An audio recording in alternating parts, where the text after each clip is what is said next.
Avez-vous déjà eu l'impression que rien autour de vous ne changeait, malgré tous vos efforts?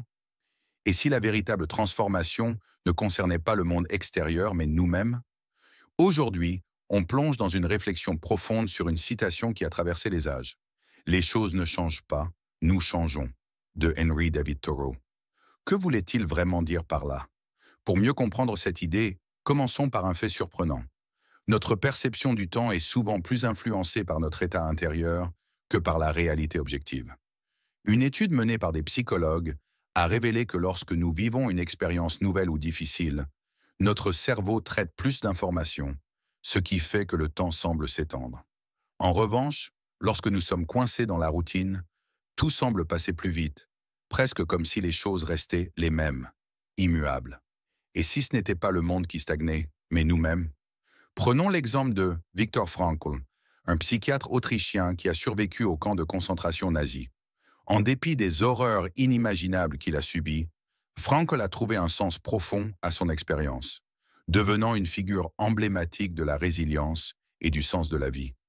Pour lui, ce n'étaient pas les circonstances qui devaient changer, mais son propre regard sur elles. Cette transformation intérieure lui a permis de surmonter l'indicible et d'inspirer des millions de gens à travers le monde.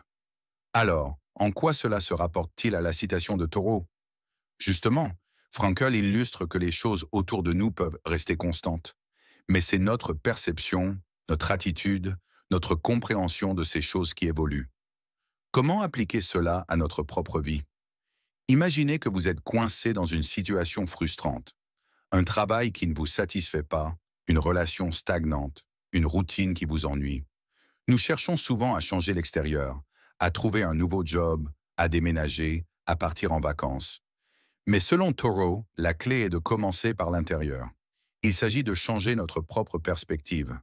Par exemple, au lieu de voir un travail comme une obligation, nous pourrions y voir une opportunité d'apprendre, de développer de nouvelles compétences, ou même de mieux comprendre ce que nous voulons vraiment dans la vie.